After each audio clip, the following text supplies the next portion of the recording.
برادران اسلام، میں نے آپ کے سامنے قرآن مجید فرقان حمید کی چند آیات مبارکہ تلاوت کی ہیں۔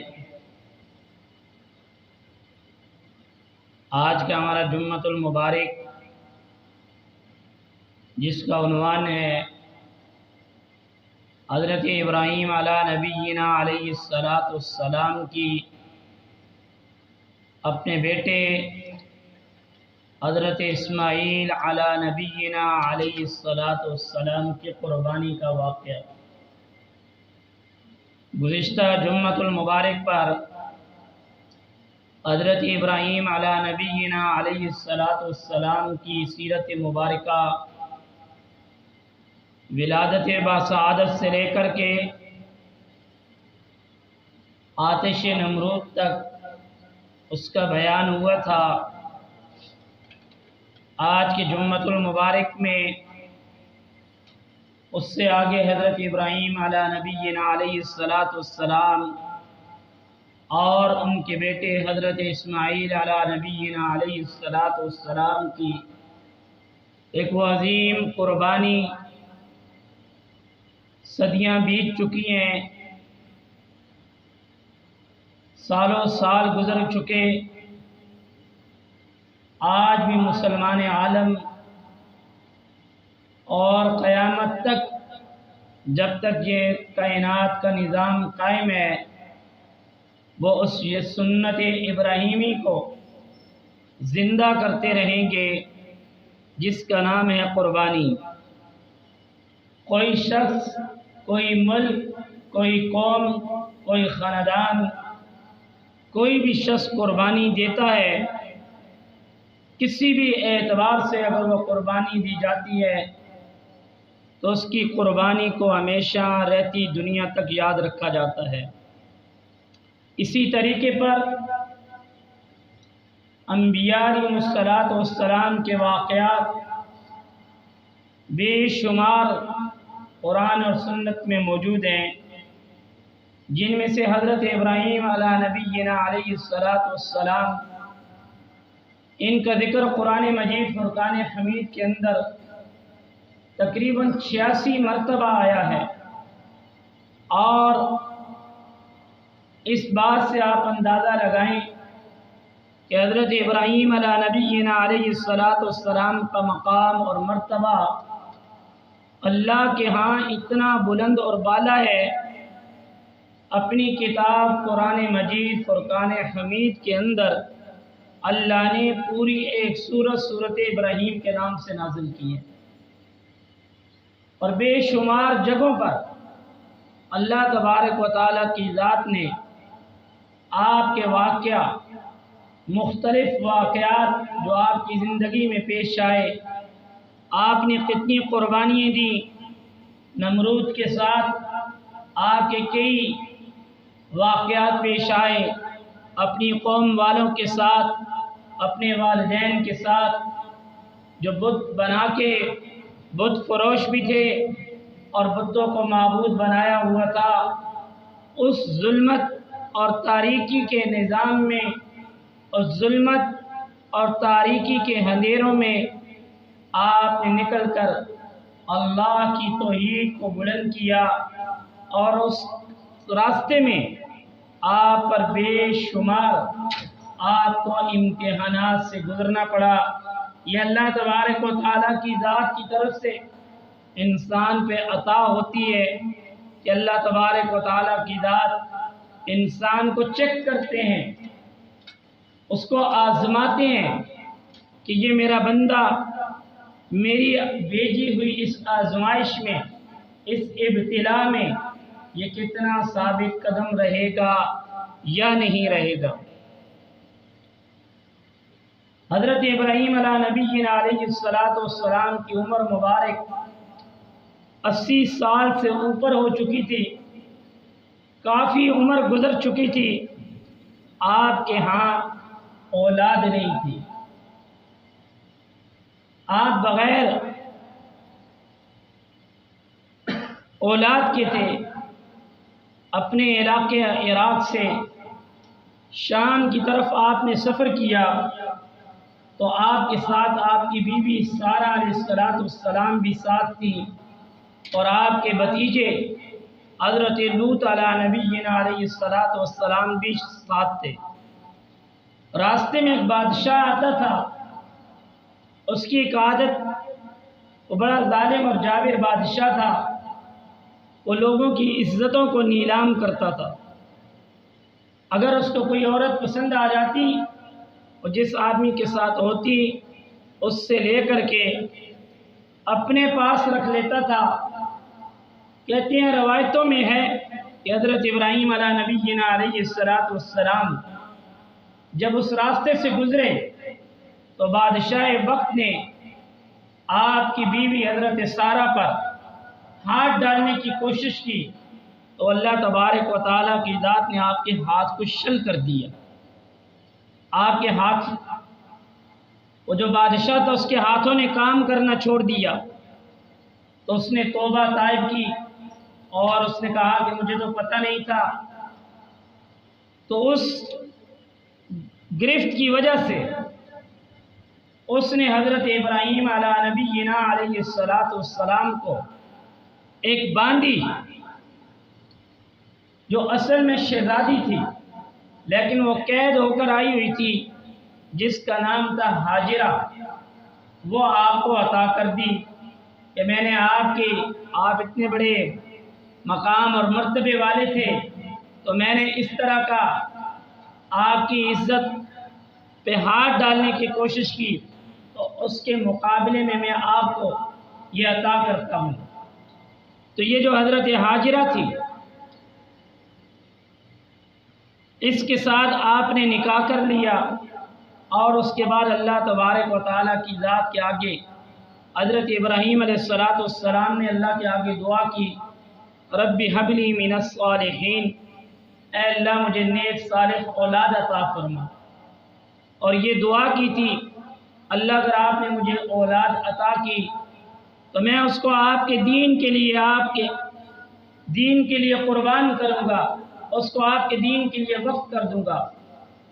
تو ایک عرصے کے بعد تقریباً 86 سال کے قریب اللہ تبارک و تعالیٰ کی ذات نے جب آپ کو اولاد کے بارے میں خوشخبری دی، فبشرناہ بغلام حلیم، تو ہم نے جس وقت ان کو ایک بردبار سمجھدار بچے کی خوشخبری دی، تو انہوں نے کہا کیا اس عمر میں ہمارے ہاں بچہ پیدا ہوگا؟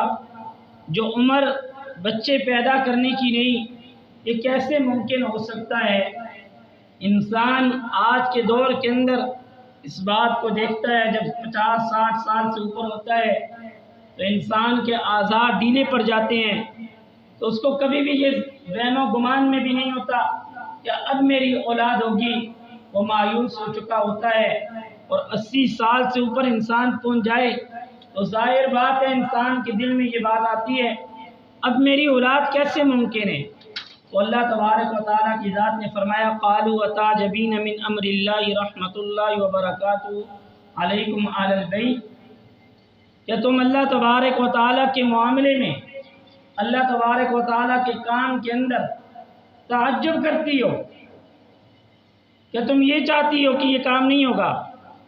اے اللہ کے بندو، تمہارے اوپر اللہ کی رحمت اور برکتیں ہو، یہ کام ہو کر رہے گا۔ تو قرآن نے کہا تھا کہ اللہ آپ کو ایک سمجھدار اور بردبار بچہ عطا کریں گے، تو پھر اللہ تبارک و تعالیٰ نے آپ کو جو بچہ عطا کیا اس کا نام تھا اسماعیل۔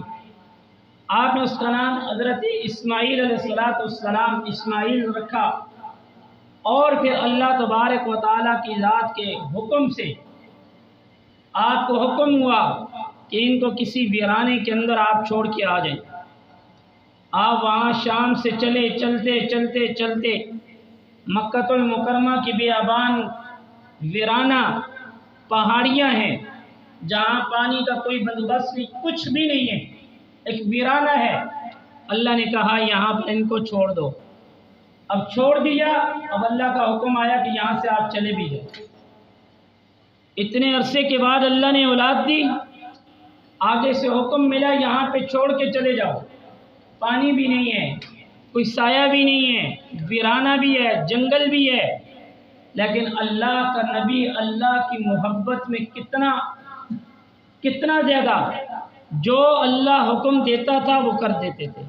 وہاں سے چھوڑ کر آپ چلے گئے، شام کے اندر آپ نے خواب دیکھی کہ اللہ تبارک و تعالیٰ کی طرف سے یہ حکم مل رہا ہے کہ اپنے بیٹے کو ذبح کر ڈالو۔ 8 ذی الحجہ کو خواب دیکھی تو آپ کے پاس چند جانور تھے، اونٹ وغیرہ، ان کو قربان کر دیا۔ یہ بات سمجھے کہ جو بچے کو قربانی کا کہا گیا ہے، اس کا مقصد تعبیر یہ نکالی کہ اس سے مقصد اولاد کو نہیں بلکہ جانوروں کو۔ آپ نے 8 ذی الحجہ کو اس کو قربان کر دیا، جس دن کو آپ تذبذب عرفہ کا دن کہا جاتا ہے۔ آپ تذبذب کا شکار ہوئے کہ یہ کیا معاملہ، آپ نے اونٹ ذبح کیے۔ 9 کو پھر وہی خواب آئی کہ اللہ تبارک و تعالیٰ کی ذات کہہ رہے ہیں اپنے سب سے پسندیدہ چیز کو اللہ کے راستے میں قربان کرو۔ آپ نے مزید اونٹ ذبح کر ڈالے۔ پھر اگلے رات دوبارہ خواب میں دیکھا، اللہ کی طرف سے حکم آیا اپنے بیٹے اسماعیل کو اللہ کے حکم پر آپ ذبح کر ڈالو۔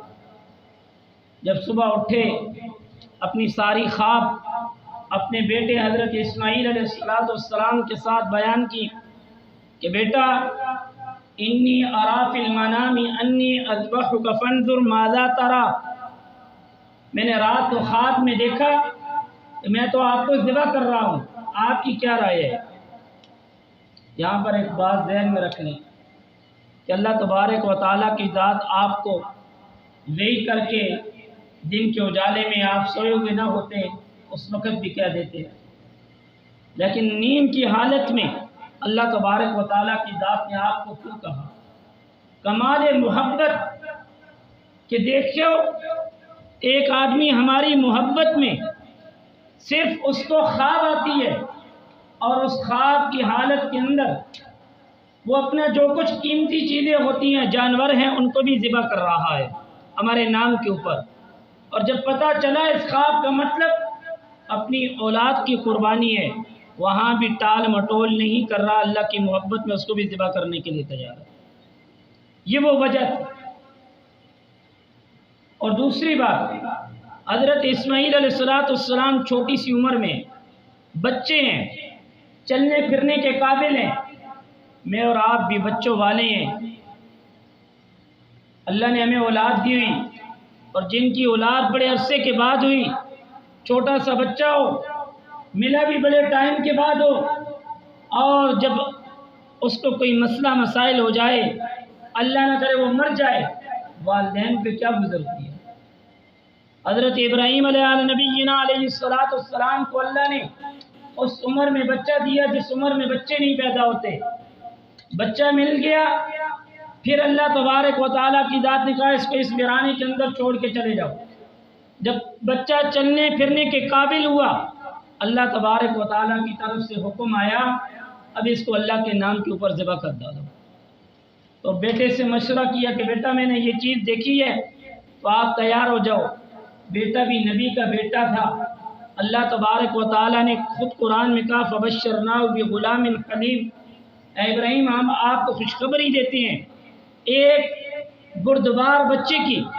انہوں نے کہا کہ اللہ، اے بابا آپ کو اللہ کی طرف سے جو حکم ملا ہے، یا ابت افعل ما تؤمر، اے بابا جان جو آپ کو اللہ نے حکم دیا ہے آپ اس کی تعمیل کرو۔ ستجدنی انشاء اللہ من الصابرین، انشاءاللہ العزیز آپ مجھے صبر کرنے والوں میں پاؤ گے۔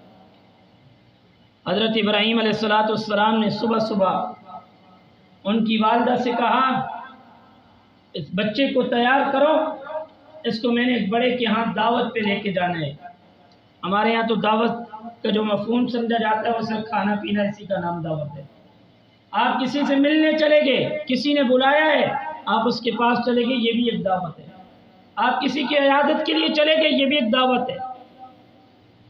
تو حضرت ابراہیم علیہ السلام کی والدہ نے، حضرت اسماعیل علیہ السلام کی والدہ نے ان کو تیار کیا۔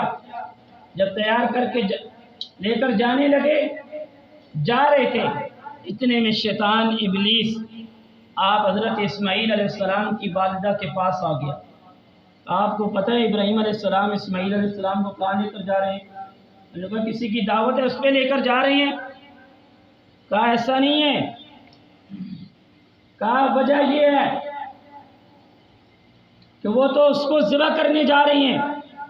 تو والدہ نے کہا کوئی باپ اتنا بھی سخت دل ہو سکتا ہے جو اپنی اولاد کو ذبح کرے؟ تو شیطان نے کہا کہ اللہ کے حکم ہے۔ تو والدہ نے کہا اگر اللہ کا حکم اگر اسماعیل علیہ السلام کے بارے میں ہے، اگر ساتھ میرے بارے میں بھی ہوتا، ہم دونوں اللہ کے نام پہ قربان ہو جاتے۔ جب وہاں سے شیطان کی بات نہ بنی، سیدھا حضرت اسماعیل علیہ السلام کے پاس آ گیا۔ کہا آپ کو پتہ ہے آپ کو بابا کہاں لے کر جا رہے ہیں؟ کہا نہیں۔ کہا کہ یہ تو آپ کو ذبح کرنے لے کے جا رہے ہیں۔ تو اس نے کہا تب کیا ہوا؟ کہا کس کے حکم پہ؟ کہا اللہ کے حکم پہ آپ کو ذبح کریں گے۔ تو حضرت اسماعیل علیہ نبینا علیہ السلام نے کہا کوئی بات نہیں، میں اللہ کے نام پہ قربانی دے رہا ہوں، اللہ کے حکم پہ۔ جب وہاں پر بات نہ بنی تو سیدھا حضرت ابراہیم علیہ السلام کے پاس آیا اور آ کر حضرت ابراہیم علیہ السلام کو روکنے کی کوشش کی۔ تو وہاں پر حضرت ابراہیم علیہ السلام نے اس کو پتھر مارے، کنکریاں ماری، جس سے وہ دور ہو گئی۔ پھر اس کے بعد جب آپ اپنے بیٹے حضرت اسماعیل علیہ السلام کو لے کر کے اس میدان میں پہنچے تو بیٹا اپنے باپ سے قرآن کریم کے انداز سمجھو، الفاظ کس طرح کے استعمال ہیں۔ فلما اسلما وتلہ للجبین، اے بابا جان مجھے لٹانا ہے، الٹے کر کے لٹانا ہے، اور میری آنکھوں پہ نا پٹی باندھ دینی ہے، اور اپنی آنکھوں پہ بھی پٹی باندھ دینی ہے۔ ایسا نہ ہو، اللہ کا حکم ہے، کہیں فطری شفقت کی وجہ سے، محبت کی وجہ سے میرے گلے پہ جب چھری چلاؤ، کہیں شفقت اور محبت کی وجہ سے چھری چلانے میں تاخیر کر دو، اللہ کے حکم میں تاخیر نہ ہو جائے، اس لیے میری آنکھوں پہ پٹی باندھ دینا۔ فلما اسلم وتلہ للجبین، اور مجھے الٹا لٹا دینا، اور اس کے بعد میری گردن کے اوپر تیز تیز آپ نے چھری چلانی ہے تاکہ اللہ کے حکم میں تاخیر نہ ہو۔ حضرت ابراہیم علیہ السلام نے اسی طریقے پر آپ کے گلے کے اوپر چھری چلائی، آپ کی پیشانی اور آپ کی آنکھوں پہ پٹی باندھی، چھری چلا رہے ہیں، چھری نے کام کرنا چھوڑ دیا۔ چھری کام کرتی ہے کاٹنے کا، لیکن یہ اس وقت کاٹ سکتی ہے جب اللہ کا حکم اس کے اندر شامل ہوگا۔ آگ اس وقت جلا سکتی ہے جس وقت آگ کو اللہ تبارک و تعالی حکم دیں گے۔ آپ اس وقت تک کسی کو ختم کر سکتے ہیں جب اللہ کی ذات چاہے گی۔ ساری دنیا، ساری سلطنت کے لوگ، بادشاہ وقت حضرت ابراہیم علیہ السلام کا مخالف سب کچھ ہونے کے باوجود آگے سے کچھ بھی نہیں کر سکا، کیونکہ اوپر والی ذات کے فیصلے کچھ اور تھے۔ جس وقت یہ بات ہوئی، چھری چلائی، روایتوں میں آتا ہے اللہ کے عرش کے فرشتے چیخ اٹھے، اللہ یہ کیا؟ حضرت جبرائیل علیہ السلام کو اللہ نے حکم دیا، جبرائیل جلدی جلدی کرو، جنت سے مینڈا لے کر چلے جاؤ۔ جیسے ہی حضرت ابراہیم علیہ السلام چھری چلانا شروع کی، اتنے میں جبریل امین مینڈا لے کر آئے، کہا اللہ اکبر اللہ اکبر۔ حضرت اسماعیل علیہ السلام چھری کے نیچے کہہ رہے ہیں لا الہ الا اللہ واللہ اکبر۔ حضرت ابراہیم علیہ السلام کی زبان مبارکہ پہ آیا اللہ اکبر وللہ الحمد، اور اللہ تبارک و تعالیٰ نے قرآن میں کہا قد صدقت الرؤیا انا کذالک نجزی المحسنین، کہ جو اللہ نے آپ کو حکم دیا تھا آپ نے اس کو پورا کر دیا ہے، ہم احسان کرنے والوں کو بہترین بدلہ دیتے ہیں۔ زندگیاں گزر گئیں، صبح و شامیں آئیں، لوگ آئے، قیامت تک آتے رہیں گے۔ اتنا بڑا کارنامہ کہ اللہ تبارک و تعالیٰ کے اس خلیل نے اپنے بیٹے کو اللہ کے نام کے اوپر ذبح کیا، کرنا چاہا لیکن اللہ کی ذات کو ادا یہ پسند تھی کہ جو میرا حکم ہے اس کو پورا کیا جائے۔ جب تک یہ کائنات کا نظام رہے گا، جب تک مسلمان اس دنیا میں رہیں گے، اس وقت تک اس قربانی کا عمل جاری اور ساری رہے گا۔ آج میرے محترم دوستو، تھوڑا سا اپنے گریبان میں ہم جانگ کے دیکھ لیں، قربانی کا عمل ہے، آنے والا ہے۔ ہماری ٹال مٹول شروع ہو رہی ہوگی، ہمارے بہانے شروع ہو گئے ہوں گے، ہمارے دماغ کی مستیاں شروع ہو گئی ہوگی، اور جی قربانی کی جگہ میں کسی کو پیسے دے دیتے ہیں، اور چلو جی یہ غریب آدمی ہے ہمارے پڑوس کے اندر، اللہ کے نبی صلی اللہ علیہ وآلہ وسلم کا فرمان سن لو جس کا مفہوم ہے قربانی کے دنوں کے اندر اللہ تبارک و تعالیٰ کی ذات کو جو سب سے زیادہ محبوب ترین عمل ہے وہ قربانی کرنا ہے۔ اور اللہ کے نبی صلی اللہ علیہ وآلہ وسلم نے فرمایا جو آدمی استطاعت رکھنے کے باوجود اس کے پاس مالی حالات بھی صحیح تھے اور اس کے باوجود اس نے قربانی نہیں کی، اس شخص کو چاہیے ہماری عیدگاہ کے قریب بھی نہ آئے۔ اتنا رحمت والا پیغمبر جو اپنی امت پہ اتنا شفیق نبی تھا، اس کے الفاظ ہیں، کہا کہ اگر اللہ نے طاقت دی ہوئی ہے جان بوجھ کے قربانی نہیں کر رہے تو اس شخص کو چاہیے ہماری عیدگاہ کے قریب بھی نہ آئے، نماز پڑھنے بھی نہیں آئے، مسلمانوں کے اس بڑے اجتماع میں بھی شامل نہ ہو۔ اس لیے اگر اللہ تبارک و تعالیٰ نے طاقت دی ہوئی ہے، یہ قربانی اس کا اللہ کی ذات کو کوئی فائدہ نہیں۔ لَن يَنَالَ اللَّهَ لُحُومُهَا وَلَا دِمَاؤُهَا وَلَكِنْ يَنَالُهُ التَّقْوَىٰ مِنكُمْ۔ قرآن کہتا ہے اللہ کو تمہاری اس قربانی کا نہ خون پہنچتا ہے نہ ہی اللہ کو گوشت پہنچتا ہے، اللہ تمہارے دلوں کو دیکھتے ہیں کہ میرا حکم آیا، اس آدمی نے کتنا زیادہ میرے اس حکم کے اوپر عمل کیا اور کس نے عمل نہیں کیا۔ انشاءاللہ العزیز اگلے جمعۃ المبارک کو قربانی کن لوگوں پر فرض ہے، کن لوگوں پر نہیں ہے، اس کا نصاب کیا ہے، کس طریقے پر قربانی کرنی چاہیے، کن لوگوں کے ساتھ کن جانوروں میں قربانی کے جو مسائل ہیں ان کو بیان کیا جائے گا۔ اللہ تبارک و تعالی ہم سب کو ان باتوں پر عمل کی توفیق